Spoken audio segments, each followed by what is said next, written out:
ప్రార్థన ప్రార్థన ప్రార్థన ప్రార్థన ద్వారా గొప్ప కార్యాలు జరుగుతాయి. రండి, మీ దుఃఖము సంతోషమగును. జీసస్ హోలీ మినిస్ట్రీస్ వారి ప్రేయర్ మిరకల్. 23 కీర్తనలో వాక్యం నెరవేరుతుంది. ఏంది? నా బ్రతుకు దినములన్నింట కృపాక్షేమాల వెంట దావీదు వెళ్తున్నాడా? దావీదు అంటే యొత్తనియా? ఆశీర్వాదాలు అంటే దావీదు వెళ్తున్నాడా? దావీదు వెంట ఆశీర్వాదాలు వస్తున్నాయి నాకు చెప్పండి. మరి నీ వెంట ఆశీర్వాదాలు వస్తున్నాయా? నువ్వు ఆశీర్వాదాలు వెంట వెళ్తున్నావు చెప్పండి. మాకు రీతి స్తోత్రం చెప్పిన నువ్వు ప్రార్థన ముగిస్తావా? మా ప్రభా, మా పిల్లని దీవించు, నా కొడుకుని దీవించు, నా మనవని దీవించు, నా మనవరాలను దీవించు, నా భర్తను దీవించు, నా అల్లుని దీవించు, నా కోడలు దీవించు అంటావా? ఏం మాట్లాడరింది? మన స్తోత్రం ఎప్పుడు చేస్తాం? చేసేదంత ఇదేగా. స్తోత్రం చెయ్యో అట్లా గుర్తుంచుకోండి. స్వరమండలమా మేలుకో అని దావీదు ఎందుకు అన్నాడంటే, ఆరాధించటానికి. ప్రాణంలో నిద్ర ఉండకూడదు, స్వరంలో నిద్ర ఉండకూడదు. ప్రాణం మేలుకోవాలా, నిద్ర లేకుండా దేవునిలో ప్రార్థన చేయాలి. స్వరం మేలుకోవాలా, నిద్ర లేకుండా ఆరాధించుకోవాలా. జ్ఞానంతో ఆరాధించుకోవాలి. పరసమైన జ్ఞానంతో ఆరాధించుకుంటూ విశ్వాస యాత్రలు ముందుకెళ్తూ ఉంటే అక్కర్లు ఎందుకు తీర్చబడు, అవసరాలు ఎందుకు తీర్చబడు? సమృద్ధిగా తీర్చబడతాయి. యేసయ్య కూడా అదే చేశాడు. యేసయ్య ఏం చేశాడు? యోహాను సువార్త 6వ అధ్యాయం 11వ వచనం. కృతజ్ఞతాస్తుతులు చెల్లించి. గమనించండి, కృతజ్ఞత ఎప్పుడు వచ్చింది ఒక మనిషికి? కృతజ్ఞత ఎప్పుడు వచ్చిందంటే, మనము చేయలేని కార్యం ఎదుటి వాళ్ళు చేసినప్పుడు అప్పుడు కృతజ్ఞత హృదయం నుంచి పెళ్ళుబిగి కళ్ళం నీళ్ళు వస్తూ ఉంటాయి. చాలా థ్యాంక్స్ బ్రదర్, చాలా థ్యాంక్స్ సిస్టరు, అయ్యా మీరు నా పట్ల ఇది చేయకపోతే నేను చాలా ఇబ్బంది పడేవాడిని కృతజ్ఞత పూర్వకంగా థ్యాంక్స్ తెలియజేస్తాం. ఇప్పుడు యేసయ్య 5 రొట్టెలు 2 చెంచాలు పట్టుకొని కృతజ్ఞత స్తుతులు చెల్లిస్తున్నాడు. ఇంటి కళ్ళ ముందు ఎంతమంది అంటే 20,000 మంది ఉన్నారు. ఎంతమంది? 20,000 మంది ఉన్నారు. 20,000 మందిని చూస్తూ శిష్యులు చెప్పిన మాట ఏంటంటే, ఈ 20,000 మందికి ఈ ఆహారం చాలదో ఎల్లో పంపించు అని. యేసయ్య తండ్రి దేవుని వైపు చూసి చెప్పింది ఏంటంటే, కృతజ్ఞత స్తోత్రాలు. కృతజ్ఞత అంటే ఆశీర్వదించక మునుపే, ఆశీర్వాదం పొందక మునుపే, ఆ 5 రొట్టెలు 2 చిన్న చేపలు 20,000 మంది తిని 12 గంపలు ఎత్తక ముందే అవన్నీ జరిగినట్లే నిండు హృదయంతో కృతజ్ఞత స్తోత్రాలు తండ్రి అని దేవుడు చెప్పాడు. వాటిని ఆశీర్వదించాడు. పంచితే 20,000 మంది తిని 12 గంపలు నిండా ఎత్తారు. ఎట్లాగా? గట్టికి స్తోత్రం చెప్పు, విగ్రహం స్తోత్రం చెప్పు. యోబును చూడు, దానియేలును చూడు, షడ్రకు మేషకు అబేద్నెగోను చూడు, అదే సమయంలో పౌలుసీలను చూడు, యేసయ్యను చూడు. ప్రతికూల పరిస్థితుల్లో, కరువు కాలంలో, చేతిలో ఏమీ లేనప్పుడు 20,000 ప్రజలకి 20,000 మంది ప్రజలకి 20,000 మంది ప్రజలకి 5 రొట్టెలు 2 చిన్న చేపలు ఉన్న కృతజ్ఞతాస్తుతులు అట్లా చెల్లిస్తే ఎటుపోయింది ఆ కరువు అంతా? ఎటుపోయిందండి ఆ లేమిడి అంతా? 20,000 మంది తిని 12 గంపలను ఎత్తిరి. ఎంత సమృద్ధో.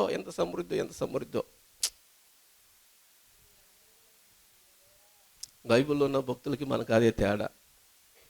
వాళ్ళు స్తోత్రం చెప్పారంటే పరలోకం దిగొచ్చింది కిందకే. వాళ్ళ స్తోత్రం చెప్పారంటే యేసయ్య దిగొస్తాడు కిందకే.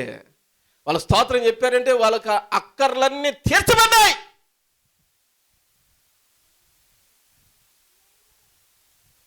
దేవుని బిడ్డలంగా ఈ లోకంలో జీవిస్తూ ఉన్నప్పుడు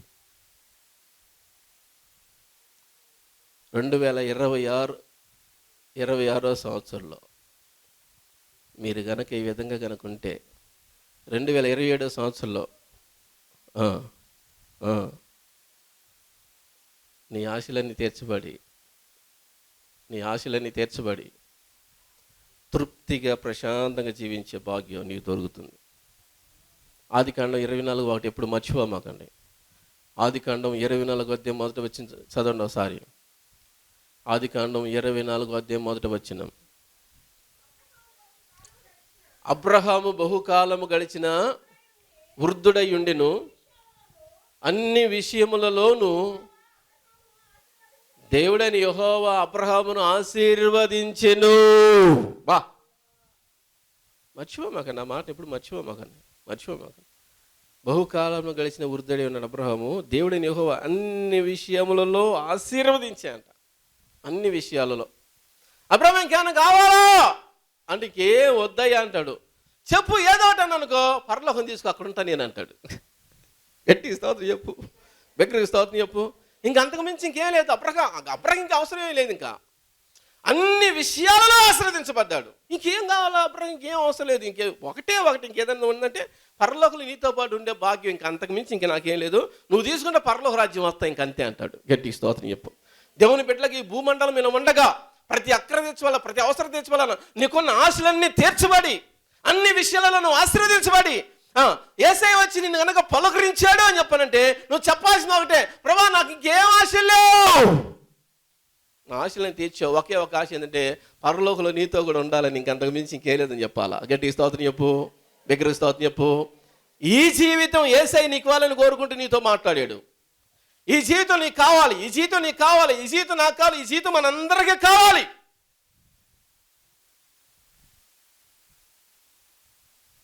ఆశలు తెచ్చిపాటుపోయింది. దేవుని బిడ్డల ఆశలు తెచ్చిపాటుపోయింది. ఆశీర్వదించాలని ఆశ కలిగిన వ్యక్తిని ఆరాధిస్తూ, ఆయన ఆశీర్వదించాలని ఆశ కలిగిన వాడు ఆయన ఆరాధిస్తూ ఆయన దగ్గర ఆశీర్వాదం పొందపాటమేంది? ఖచ్చితంగా పొందుతాం. ఆశీర్వాదం ఖచ్చితంగా పొందుతాం. ఎందుకు పొందుతాం ఖచ్చితంగా పొందుతాం. కనుక గుర్తుపెట్టుకొని ఆరాధించాలి యేసయ్యని. మన నోటి నుంచి ఎక్కడా కూడా ఆయనకి నొప్పించే మాట, అవమానం తెచ్చే మాట రాకుండా రాకుండా రాకుండా యోబులాగా, పౌలుశీలలాగా, దానియేలు, షడ్రకు, మేషకు, అబేద్నెగోలాగా యేసయ్యలాగా ఆరాధించాల. ప్రతికూల పరిస్థితుల్లో ప్రాణపాయంలో కూడా వాళ్ళు స్తోత్రము అన్నారండి వాళ్ళు. అబ్బా, ఒకటి కాదండి బాబు, రెండు కాదు, ఒకటి రెండు కాదు, మనకున్న ఆశలన్నీ అలా తీర్చబడి సమృద్ధిగా పొందుకొని ఆయన అట్లా ఆరాధించుకుంటాం. కనుక గుర్తుంచుకోండి, ప్రభుని ఆరాధించాలా. ఎలా ఆరాధించాలంటే పరసంబంధమైన జ్ఞానంతో ఆయన ఆరాధించుకోవాలి. యోబులాగా, దానియేలులాగా, పౌలుశీలలాగా, యేసయ్యలాగా. రెండు విషయాలు చెప్పాను ఇప్పటికి. ఒకటి ఏం చెప్పండి? ప్రార్థన ప్రాణంతో చేసేది, ఆరాధన స్వరమండలముతో చేసేది, జ్ఞానం అవసరం. రైట్. మూడోది 119వ కీర్తన 147 చరణం మళ్ళీ ఒకసారి చదువుకున్నాను. నీ మాటల మీద ఆశ పెట్టుకొని ఉన్నాను. గట్టిగా స్తోత్రం చెప్పు. మన ఆశ ఎవరి మీద చెప్పండి? ఎవరి మీద?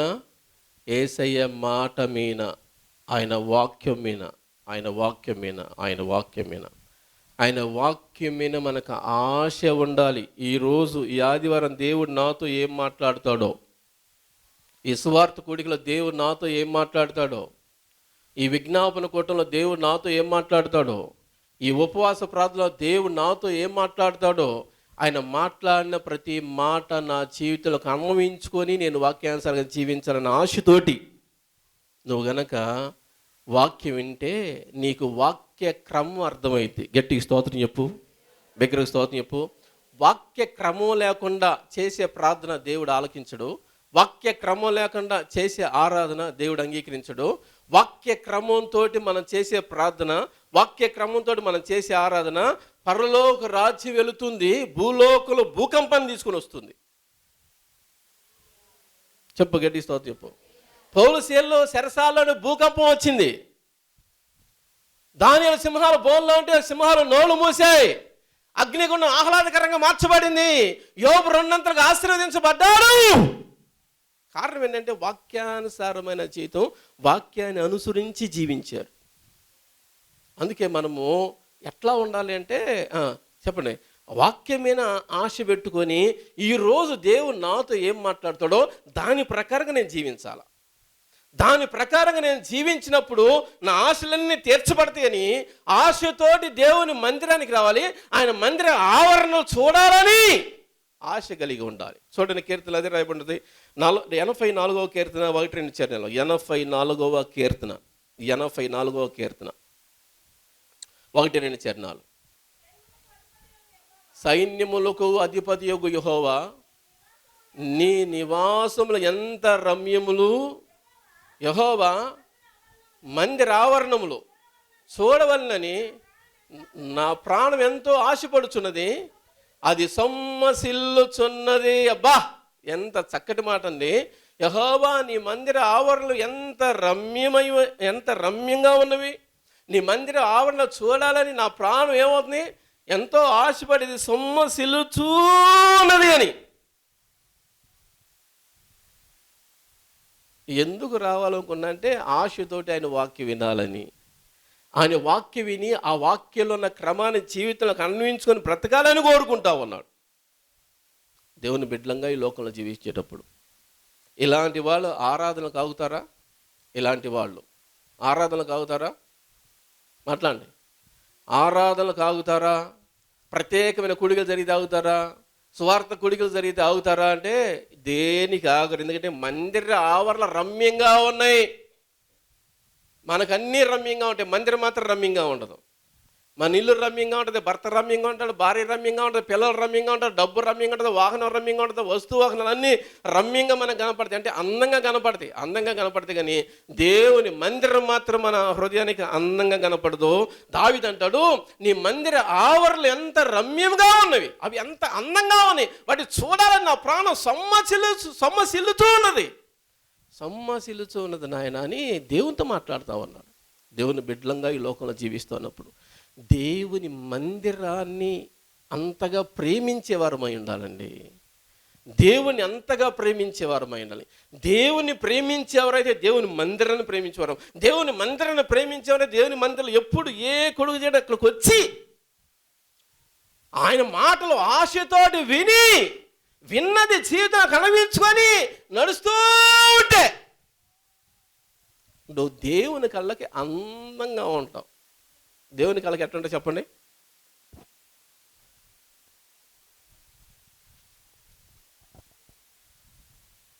ఆ మాట రావట్లేదంటే దాని అర్థం ఏంటంటే మీరు దెయ్యాల్లో ఉన్నారని నాకు అర్థం కాదు.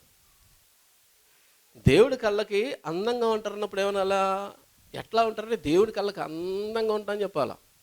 అంటే ఇప్పుడు దాదాపు ఇప్పుడు దెయ్యాల్లాగా ఉన్నారా? అట్లా ఉన్నారా? చంద్రన్న మొన్న చర్చి ప్రతిష్టారం జరిగింది. డిసెంబర్ 20వ తారీఖు కాలుపడి మందిరం ప్రతిష్టారం జరిగింది. భోజనాలు చేశారు. నేను అందరూ ప్రార్థన చేసి నిలబడి ఉన్నాను ప్రార్థన చేయడానికి. అక్కడ భోజనం చేసి కూర్చొని అన్నారు, ఈ మందిరానికి అందమంతా కూడా ఎక్కడొచ్చిందంటే అని ఒక్కసారి వాగ్దానాలు మొత్తం చూసి ఈ వాక్యాలు ఉండటం వల్ల ఈ మందిరం అంతా అందంగా ఉందయ్యా అన్నాడు.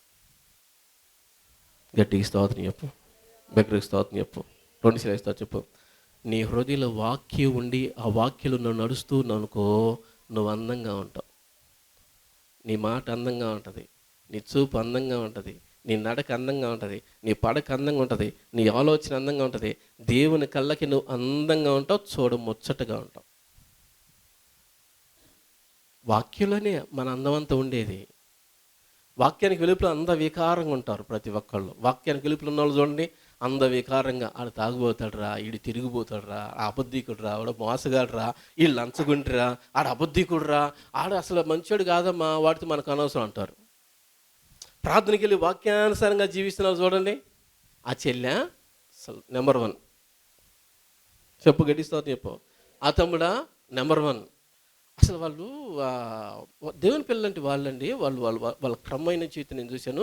వాళ్ళు చాలా క్రమంగా ఉంటారు, మర్యాదగా ఉంటారు, విలువగా ఉంటారు. అసలు వాళ్ళు అంతే. నీ హృదయ ఆంతర్య స్థితిని అంతా దేవుని కళ్ళకు అందంగా చేసేది వాక్యమే. దాన్ని ఏమంటే క్రమమైన జీవితం. దానియేలు నీవు బహుప్రియుడవు, ఎవరికి? నువ్వు ఆరాధిస్తున్న దేవునికి అన్నాడు. ఎంత అందంగా ఉన్నాడో దానియేలు దేవుని కళ్ళకి. అంత అందంగా తీసుకుని వచ్చేది క్రమమైన జీవితం. ఆ క్రమమైన జీవితం వాక్యం ద్వారా వస్తుంది.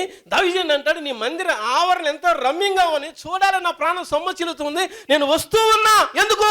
నీ మాట మీద ఆశతోటి నువ్వు మాట్లాడతావు. నా క్రమం వచ్చింది, నా క్రమమైన జీవితం నీకు అందంగా చేసింది. నీకు అందంగా ఉన్న జీవితంలో నా అవసరతలన్నీ తీర్చబడి, అక్కర్లన్నీ తీర్చబడి, నా ఆశలన్నీ తీర్చబడి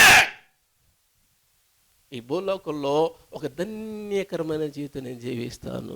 తల్లిదండ్రుల యొక్క అడుగు జాడల్లో పెరిగిన వారికి, తల్లిదండ్రులు అడుగు జాడలో కాకుండా లోకల్లో అడుగు జాడల ద్వారా పెరిగిన వాళ్ళకి తేడా చెబుతారా? నెంబర్ 1, వాళ్ళకి చదువు రాదు. నెంబర్ 2, వాళ్ళకు ఉద్యోగం రాదు. నెంబర్ 3, మంచి భార్య రాదు. నెంబర్ 4, మంచి పిల్ల బొట్టరు. నెంబర్ 5, వాళ్ళ భవిష్యత్తు బాగోదు. ఇంకంతే. ఏమైపోయారంటే పాడు చేసుకున్నారు. ఇంకంతే. క్రమం లేక తల్లిదండ్రులు చెప్పే క్రమం నచ్చదు. ఇచ్చల విడిగా వాళ్ళు ఇష్టం వచ్చిన బ్రతుకుతూ ఉంటారు. చదువు పోయింది, ఉద్యోగం పోయింది, ఎవరైనా పిల్లని అంటే మంచి సంబంధం పోయింది. వాళ్ళు అట్లాంటి వాళ్ళు పుట్టిన పిల్లలు అట్లాంటి వాళ్ళు ఎందుకు వాళ్ళు అట్లాంటి వాళ్ళు అంటే వాళ్ళు అట్లా జీవిస్తున్నా కూడా వాళ్ళ పిల్లలు కూడా జీవిస్తే అట్లా అయిపోయారు. కుటుంబ వ్యవస్థ మొత్తం పాడైపోయింది. అదే క్రమంగా తల్లిదండ్రులు అడుగు జాడల్లో పుట్టి పెరిగిన వాళ్ళు చక్కగా చదువుకుంటారు, చక్కగా ఉద్యోగం సంపాదించుంటారు, మంచి సంబంధాలు పెళ్ళిళ్ళు అవుతాయి. వాళ్ళకు పుట్టిన పిల్లలు కూడా వాళ్ళ అడుగు జాడల్లో నడుచుకుంటూ మంచిగా ఉంటారు బుద్ధిగా.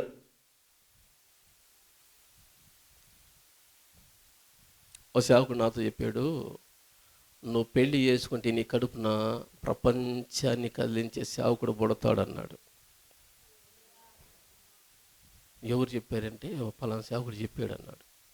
నీకు ఆయనకి 2 చేతులతోటి వందనాలు. ఈ జీవితానికి పెళ్ళి లేదు వద్దన్నాడు ఆయన. గట్టికి స్తోత్రం చెప్పాడు. గొప్ప సేవకుడు పడతాడు నువ్వు పెళ్లి చేసుకుంటే అన్నాడు. ఎందుకన్నాడు ఆ మాట అంటే, లేచిన కాంచి ప్రార్థన చేస్తూ ఉంటా. ఒకళ్ళు నేను పెళ్లి చేసుకుంటే ఎవరు పెళ్లి చేసుకుంటే అంటే దేవుని సేవ చేసి అమ్మాయిని పెళ్లి చేసిన కూడా ఆమె కూడా లేచిన కాంచి ప్రార్థన చేస్తూ ఉంటుంది. ఇప్పుడు పుట్టినోడు కూడా లేచిన కాంచి ప్రార్థన చేస్తానే ఉంటాడు. మేము ప్రార్థన చేస్తా అంటే వాడు ప్రార్థన చేస్తాడు. మేము ఆరాధన చేస్తే వాడు ఆరాధన చేస్తాడు. నేను వాకింగ్ చేస్తే వాడు వాకింగ్ చేస్తాడు. మేము వాకింగ్ చేస్తే వాడు కూడా వాకింగ్ చేస్తాడు. ప్రపంచాన్ని కదిలించాడు కాక ఏమవుతాడు? ఏమండి, ప్రభు పిల్లకి ఈ లోకంలో జీవిస్తూ ఉన్నప్పుడు, ఈ లోకంలో బ్రతుకుతున్నప్పుడు క్రమమైన జీవితానికి క్రమం లేని జీవితానికి తేడా ఎంతంటే లోకపరంగా ఇదిగో ఇంత తేడా ఉంది కదా.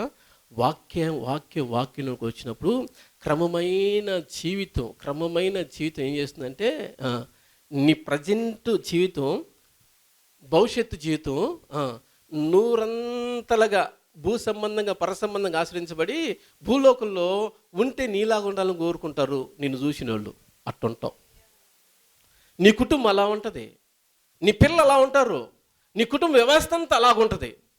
నువ్వు ఇంట్లో తండ్రిగా వాక్యానుసారం బ్రతుకుతూ ఉండు, నీ పిల్లలు అలా బ్రతుకుతారు. నువ్వు వాక్యానుసారం బ్రతుకుతుండు, నీ భార్య ఇలా బ్రతికిద్ది. నువ్వు వాక్యానుసారం బ్రతుకుతుండు, నీ భర్త అలా బ్రతుకుతాడు. నువ్వు వాక్యానుసారం బ్రతుకుతుంటే ఆటోమేటిక్గా నీ కుటుంబం అంతా నీ వెనకాల వస్తుంది. కారణం ఏంటి? నీ వాక్యానుసరమైన జీవితం వాళ్ళని ఆకర్షించింది. ఆ మైండ్ వాళ్ళకి కలిగిస్తాడు దేవుడు, వాళ్ళని ఎంట తీసుకొస్తాడు. ఇంకంతే. వాక్యం లేకపోతే ఏముందండి? ఎండ్రకాయ పిల్లం కదా మనం. ఒకటి ఒకడు గడ్డు పడితే ఒకడు గిట్టి పడితే ఒకడు గిట్టి పడితే ఇంకంతే సంగతి. ఎట్టొత్తే అటు. ఎందుకంటే దానికి అనేకమైన కాళ్ళు ఉన్నాయి కదా. ఎటు పడితే అటు పోతా ఉంటుంది. ఎండ్రకాయ సరిగ్గా పోదు.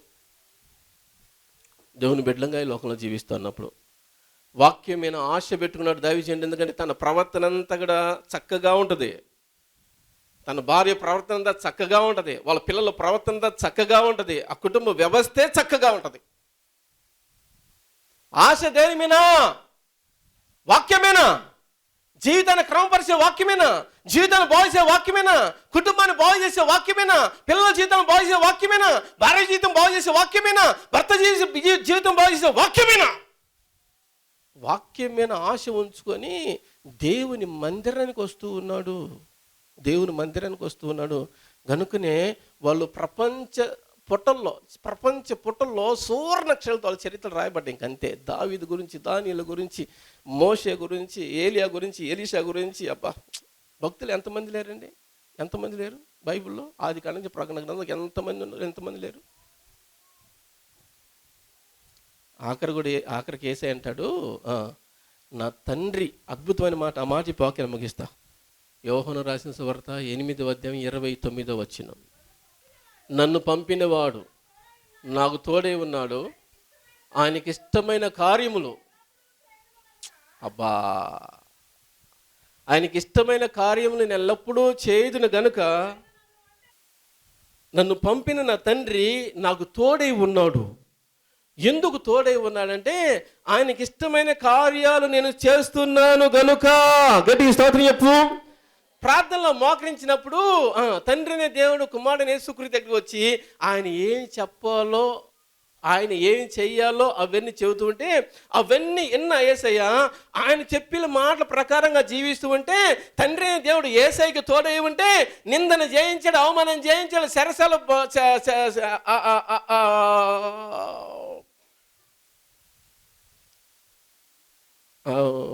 సిలువ శ్రమలు జయించాడు,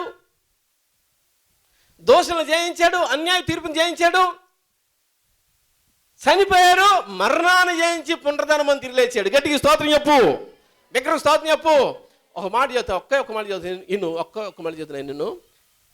నువ్వు వాక్యం మీద ఆశ కలిగి నువ్వు ఎప్పుడు ఆ వాక్యం పట్ల ఒక ఆశ కలిగి ఎప్పుడు నువ్వు వాక్యం ఉదయాన్నే చదువు, మధ్యాహ్నం చదువు, సాయంత్రం చదువు. చక్కగా దేవుని మందిరంలోకి ఏ కోడికన్నా వచ్చి వాక్యం వింటూ ఉండు. ఆయన నాతో మాట్లాడాలన్న ఆశతోటి ఆయన నీతో మాట్లాడే ప్రతి మాట ప్రకారం క్రమంగా నువ్వు నడుచుకుంటూ ఉండు. ఆయన నీతో ఎప్పుడూ ఉంటాడు. యేసయ్య ఎక్కడ లోటు ఉంది ఆయనకి? యేసయ్య ఎక్కడ లోటు ఉంది ఆయనకి? యేసయ్య ఆత్మీయంలో ఎక్కడ ఓడిపోయాడు? యేసయ్య ఆత్మీయంలో ఎక్కడ పడిపోయాడు? యేసయ్య ఎక్కడ ఆత్మీయ జీవితంలో దెబ్బతిన్నాడు? యేసయ్య ఎక్కడ ఆత్మీయ జీవితంలో వెనకబడ్డాడు?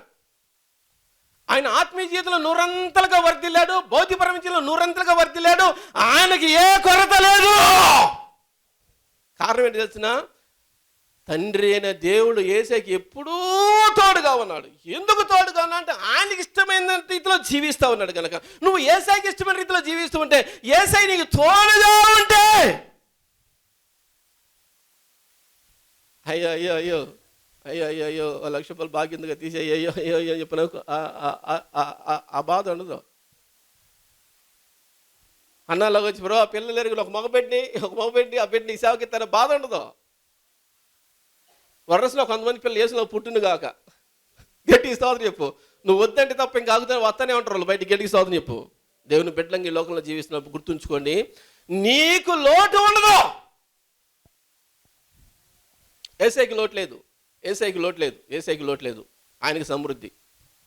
శ్రమలను జయించాడు, నిందలను జయించాడు, అవమానాలను జయించాడు, అన్యాయ తీర్పును జయించాడు, హేళన జయించాడు, మరణం జయించాడు, 3వ రోజు తిరిగి లేచాడు. మరణంలో కూడా ఆయన ఓడిపోలేదు, సజీవంగా తిరిగి లేచాడు. ఆయన ఓటమి యేసయ్యకి లేదు. ఎందుకంటే తండ్రి అనే దేవుడు ఎవ్రీ సెకండ్ ఉన్నాడు ఆయనతోటి. ప్రతి సెకండ్ ఉన్నాడు ఆయనతోటి. ఎక్కడ ఆయన ఓడిపోయేది? ఎక్కడ ఆయన అవసరాలు తీర్చబడకుండా ఉండేది? ఎక్కడండి? యేసయ్య పిల్లలమైన మనము ఇదిగో యేసయ్యలాగా వాక్య విని వాక్య ప్రకారం బ్రతుకుతూ ఉంటే త్రియేక దేవుడిని దగ్గర ఉంటాడు. తండ్రి, కుమార, పరిశుద్ధాత్మ దేవుని దగ్గరుండి నీకు కావలసిన సకలము అట్లా నీ మీద ఆశీర్వాదాలు అట్లా కుమ్మరించడైనా. కొరతలు ఎందుకుంటాయి? ఇబ్బందులు ఎందుకుంటాయి? ఉండవు. కొరతలు ఇబ్బందులు ఉండవు, ఉంటాయి కానీ తీర్చబడి అన్ని విషయాలలో నువ్వు ఆశీర్వదించబడి ఇంకేం అవసరంలా నువ్వు వస్తే పరలోకి వస్తా అంటావు. ఇంకో నువ్వు చెప్పు, గట్టి సార్ చెప్పు. ఇప్పుడు భూ అని బోరుతానే నన్ను యేసయ్య నీతో అంటే ఇప్పుడే వద్దులే ప్రభు, కొడుకునే తర్వాత పిల్లలు పుట్టిన తర్వాత చూద్దాం అంటావు. భూ అని బోరుతాను వద్దులే ప్రభు, వాడు పెళ్లి చేయాలంటావు. భూ అని బోరుతాను వద్దులే ప్రభు, ఇంకో నేను కొంచెం పని చేయాలంటావు. భూ అని బోరుతాను యేసయ్య నీతో చెప్పాడు నీకు, వద్దులే ప్రభు ఇంకొంచెం ఉండు అంటావు. అదే నువ్వు అన్ని విషయాలలో ఆశీర్వదించబడి యేసయ్య కనుక నీ కాడికి వచ్చి రమ్మంటావా అంటే వచ్చే ప్రభు అంటావు. ఆయన రానగా తొందరగా వచ్చే ప్రభు నీ దగ్గరకు వస్తాను, ఇంకెందుకు ఇక్కడ నీ కాడికి వస్తానంటావు. దేవుని పిల్లలు ఈ లోకంలో జీవిస్తున్నప్పుడు ఆయన పిల్లలు కొరత ఎందుకు ఉంటుందండి? ఆయన పిల్లలు కొరత ఎందుకు ఉంటుంది అసలు? యేసయ్య పిల్లల కొరత లేమిడన్నది ఉండదు. ఉండకుండా ఆయన దీవించే దేవుడు. కాబట్టి గుర్తుంచుకోండి, వాక్యం మీద ఆశ ఉంచి వాక్య విను. మందిర ఆవరణ చూడాలని తకతకలాడాలి, హృదయం పరిగెత్తుకుంటూ రావాలి దేవుని మందిరంలోని. వచ్చి ఆయన మందిరంలో కూర్చొని చక్కగా ఆయన మాటలు వింటా ఆయన మాట ప్రకారంగా జీవిస్తూ ఉంటే నీ నడక పడక తలంపులు క్రియలు బుద్ధులు అన్నీ చక్కగా క్రమంగా వచ్చి ఆయనకు ముద్దుగా ఉంటావు. ఆయన నీతో ఉంటాడు. నీ ప్రతికూల పరిస్థితులన్నీ అనుకూలంగా మారుస్తూ యోసేపుని దీవించాడు ఆయన. యోసేపుని దీవించాడు ఆయన. యోసేపుని ఆశీర్వదించినట్టు ఆశీర్వదించడు. యేసయ్యని ఆశీర్వదించినట్టు ఆశీర్వదించడు. అబ్రహాముని అన్ని విషయాలు ఆశీర్వదించినట్టు ఆశీర్వదించడు. కనుక గుర్తుంచుకో, నీ లైఫ్ లాంగ్ సరిపోయే సందేశం ఈరోజు విన్నావు. లైఫ్ లాంగ్ ఈ మూడు ఖచ్చితంగా, ఈ మూడింటిని ఈరోజు విన్న వాక్య ప్రకారంగా బ్రతుకుతూ ఉండు. లైఫ్ లాంగ్ ఈ మూడు విషయాలు బ్రతుకుతూ ఉండు. నువ్వు అన్ని విషయాలలో ఆశీర్వదించబడి తృప్తిగా, ప్రభా ఇంకొక ఆశ ఏదన్నా ఉందంటే పరలోక రాజు నీతో ఉండే ఆ అవకాశమే వస్తే నీతో ఉంటా అంటావు. అంతే. ఒకవేళ ఈ మూడింటి కుడి ఎడమలకు వెళ్తే బాబా అమ్మా ధర్మం చేయమంటావే, ఇంకట్లా వేసే దగ్గర అడుక్కుంటా ఉంటావు. నువ్వు అడుక్కుంటావో జీవించి సమృద్ధిగా దీవించబడి ప్రభా నువ్వు వస్తే నీతో ఉంటానంటావో నీ ఇష్టం. జీవించాలా. కళ్ళు వంచు, కళ్ళు మీ వాక్యాన్ని ముగించుకుందాం, ప్రార్థన చేసుకుందాం. జీవించాలా తీసుకుందాం. ప్రభుకు అప్పగించు. తండ్రిని పాదము స్తోత్రాలు. ఈరోజు విన్న సందేశ ప్రకారం నేను జీవించాలి. ఇప్పుడు వరకు నేను ఇలా జీవించలేకపోయాను. యేసయ్యా నన్ను క్షమించు. ఈ రోజు నుంచి ఈ సందేశ ప్రకారం బ్రతికినంతకాలం జీవిస్తూ ఎక్కడో లోటు లేకుండా నీ దగ్గర నుంచి ప్రతి ఆశీర్వాదం పొందుకుంటూ అన్ని విషయాల్లో ఆశ్రయించబడి ఇంకేమన్నా కావాలంటే లేదు, నువ్వు వస్తే నీతో పాటు పరలోకలు ఉంటా, వచ్చే ప్రభాని అయ్యా నీతో చెప్పే అంత గొప్పగా ఇదిగో ఈ జీవితం నుంచి వస్తుంది, నాకు ఇట్టి జీవితం ఇవో ప్రభా, ఈ విధంగా ఉండలేకపోయింది, అయితే నన్ను క్షమించని ఎంతమంది కన్నీళ్ళు విడిస్తూ నిసలితో ప్రార్థన చేస్తున్నారు. బిడ్డలందరూ క్షమించండి, నీ రక్తంతో కడిగి పరిశుద్ధపరచని పవిత్రపరచని. ఈ రోజు నుంచి ఈ సందేశ ప్రకారం జీవిస్తూ అన్ని విషయాల్లో ఆశీర్వదించబడి తృప్తిగా జీవించే కృపమని యేసయ్య నామంలో ప్రార్థన చేయించున్నాను తండ్రి, ఆమేన్. సంఘం అందరికీ వందనాలు. అది అప్పాపురము, ఆ పేరు అన్నమేరి. ఇక్కడ ఇప్పుడు 5 నెలలు పెట్టి వస్తానే ఉన్నాము. అన్నయ్య దగ్గరకు వచ్చిన దాకా చాలా గొప్ప కార్యాలు జరిగినాయి. అవి చెప్పడానికి ఊహించలేము. చాలాసార్లు నేను వాక్యాల ద్వారాగా ఆ వాక్యాలని నెమ్మది వచ్చేది, ఒక్కోసారి ఆధారం లేనప్పుడు నెమ్మది వచ్చేది, ఒక్కోసారి కూర్చొని ఆలోచన చేసుకునేదాన్ని. మొన్నైతే ఎఫెసీ 6లోనైతే సమయమును పానీయక సద్వినియోగం చేసుకోమని చెప్పినప్పుడు తక్కువగా మాట్లాడటం జరుగుతుంది. ఇప్పుడు అన్నయ్య చెప్పిన మాటకు లోబడినప్పుడు దేవుడికి లోబడినట్టు అని తెలుసుకున్నాను. మాకు మొన్న పెద్ద అబ్బాయికి బాగా ఎక్కుళ్ళు వచ్చినాయి. గంట సేపు ఎక్కుళ్ళు వచ్చినప్పుడు అసలుకి 3 దైవజనులకు ఫోన్ చేసినా కూడా ఎవరు ఫోన్ ఎత్తలేదంట. అప్పుడు అబ్రాం అన్నయ్యకి ఫోన్ చేసి ప్రార్థన చేయించుకోయా తగ్గిపోయిద్ది అని ప్రార్థన చేయించుకుంటానే ఉన్నాడు. నేను కన్నా తర్వాత మళ్ళీ ఒక అరగంట ఉండి నాకు చేసి బాగుందమ్మా అన్నాడు. అన్నయ్య ప్రార్థన చేసినాక తగ్గింది. మళ్ళీ మొన్న వచ్చి అన్నయ్య అప్పులు బాగా 6 లక్షల దాకా 5 లక్షల దాకా అప్పు ఉందంటే అప్పు గురించి ప్రార్థన చేశాడు. ప్రార్థన చేసినప్పుడు ఇప్పుడు ఇక్కడికి వచ్చినాక ఇప్పుడు 2,5 లక్షల అప్పు తీర్చాము. పోయిన నెలలో 25వ సంవత్సరంలో 2,5 లక్షల అప్పు తీర్చేసాము ఇక్కడికి వచ్చినాక. అన్నయ్య ప్రార్థన ద్వారాగా ఇక్కడ వాక్యాలు ఎంత ఆరాధనకు వస్తూ ఉన్నాము, ఆదివారము వస్తానే ఉన్నాము, కార్యాలు చేసాడు దేవుడు.